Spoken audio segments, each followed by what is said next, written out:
Hello everyone, welcome to my YouTube channel NCERT Science Tutorials. Myself Hitesh Wadiyar और आज हम पढ़ने वाले हैं chapter number first 8th science का crop production and management. Crop यानी कि पाक, प्रोडक्शन यानी कि उत्पादन और मैनेजमेंट यानी कि प्रबंधन, पाक उत्पादन और उसका प्रबंधन। इस चैप्टर में हम वो चीज़ें पढ़ने वाले हैं जो फार्मिंग से रिलेटेड है, यानी कि क्रॉप को कैसे उगाया जाता है, रेगुलर प्रोडक्शन कैसे किया जाता है क्रॉप का, फिर उसको प्रिजर्व कैसे किया जाता है और फिर डिस्ट्रीब्यूट कैसे किया जाता है। तो इस चैप्टर को हम 3 पार्ट्स में पढ़ने वाले हैं। फर्स्ट हम स्टार्ट करेंगे इंट्रोडक्शन से। Paheli and Boojho went to their uncle's house during the summer vacation. Paheli और बुजो समर वैकेशन के दौरान अपने अंकल के घर पे जाते हैं और उनके अंकल फार्मर है। One day they saw some tools like khurpi, sickle, shovel, plough etcetera in the field. वे वहां पे जाते हैं तब वो खेत के औजार जैसे कि खुरपी, सिकल, शॉवेल, प्लो इत्यादि वगैरह वो देखते हैं। अब ये सारे औजार देखकर बुजो के दिमाग में क्वेश्चन आता है कि उसे जानने की इच्छा होती है कि सारे औजार है वो कहाँ पर यूज होते हैं, और इन सारे औजारों के बारे में कहाँ पे यूज होते हैं उसके बारे में हम इस चैप्टर में आगे डिटेल में पढ़ने वाले हैं। You have learned that all living organisms require food. आप पढ़ चुके हो 7th स्टैंडर्ड में कि सारे लिविंग ऑर्गेनिज्म को जीवित रहने के लिए किसकी जरूरत है? फूड की जरूरत होती है।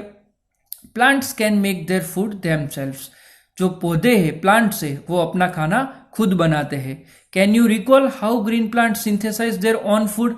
तो अगर आपको पता है कि ग्रीन प्लांट्स कैसे अपना खाना खुद बनाते हैं तो आप मुझे कमेंट सेक्शन में बताइएगा। Animals including humans can not make their on food. Animals और ह्यूमंस अपना खाना खुद नहीं बनाते हैं।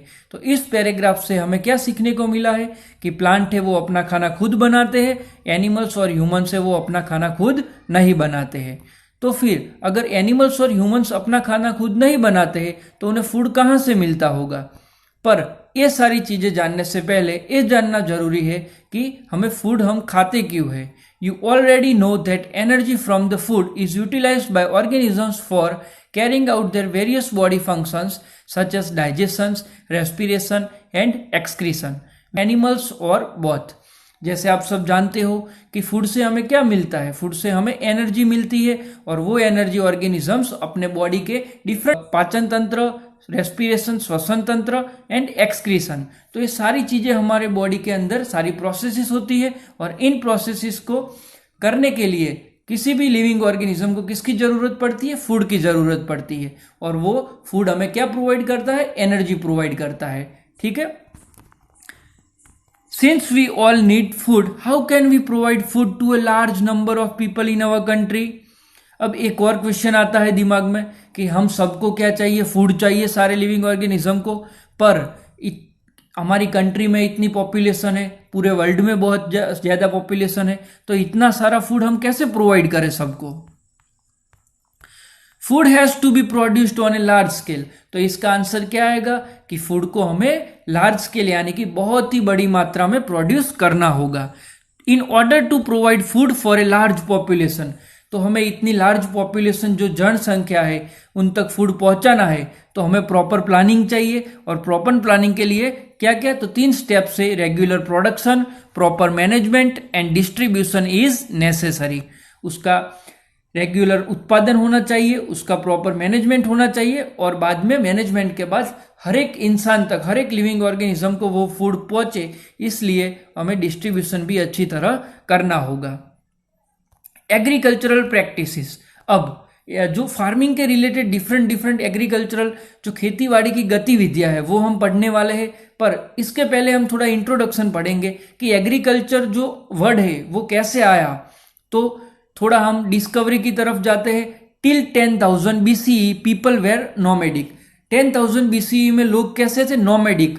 नोमेडिक का मतलब होता है कि लोग एक जगह से दूसरी जगह घूमते रहते थे, मतलब एक जगह पे वो नहीं रहते थे, वो नई नई जगहों पर जाकर रहते थे और वही नेचुरल जगहों पर उनका शेल्टर होता था। वो क्या खाते थे? They ate raw fruits and vegetables and started hunting animals for food. तो वो क्या खाते थे? तो कच्चे फ्रूट्स खाते थे, वेजिटेबल्स खाते थे और फिर धीरे धीरे उन्होंने शिकार करना शिकार करने की शुरुआत कर दी। Later they could cultivate land and produce rice, फिर शिकार करने के बाद उन्होंने धीरे धीरे लैंड को कल्टीवेट करना स्टार्ट किया, चावल प्रोड्यूस करना स्टार्ट किया, फिर व्हीट प्रोड्यूस करना स्टार्ट किया और दूसरे भी फूड क्रॉप प्रोड्यूस करना स्टार्ट किया। तो फिर ऐसे जो एग्रीकल्चर वर्ड है वो आया। ठीक है, एग्रीकल्चर का मतलब होता है सिर्फ फार्मिंग करना ही नहीं, पर पशुपालन करना भी, फार्मिंग करना भी, वो सारी चीजें जो ह्यूमन बीइंग को हेल्पफुल है वो सारी चीजें एग्रीकल्चर में आएगी।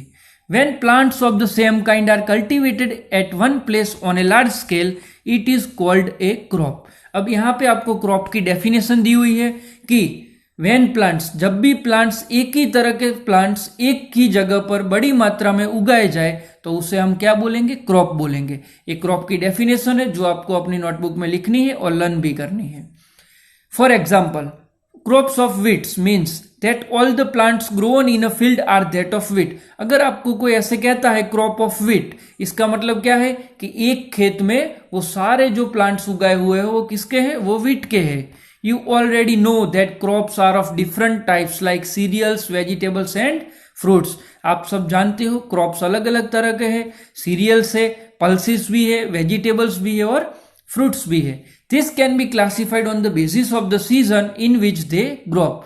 मतलब इन सबको क्लासिफाई किसके बेस पर किया गया है, तो कौन सी सीजन में कौन सा क्रॉप होता है इसके बेस पर इनको क्लासिफाई किया है।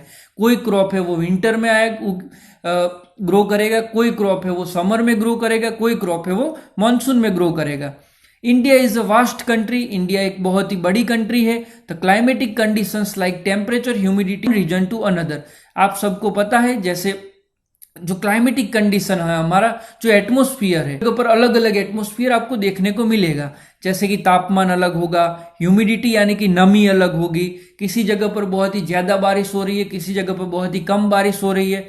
तो ये सारे जो फैक्टर्स है वो अफेक्ट करते हैं क्रॉप प्रोडक्शन को। ठीक है, जिस जगह पर ज्यादा बारिश होगी वहां पे कैसे क्रॉप्स उगेंगे, तो वहां पे जो जिस क्रॉप्स को ज्यादा पानी चाहिए वहां पे वो क्रॉप उगेंगे। समर में कैसे क्रॉप्स उगेंगे, जिस क्रॉप्स को कम पानी चाहिए वो समर्स में उगेंगे। Accordingly there is a rich variety of crops grown in different parts of the country. और हमारे इंडिया के अंदर अलग अलग तरह के क्रॉप्स उगाए जाते हैं अलग अलग पार्ट्स में कंट्री के। Despite this diversity, two broad cropping patterns can be identified.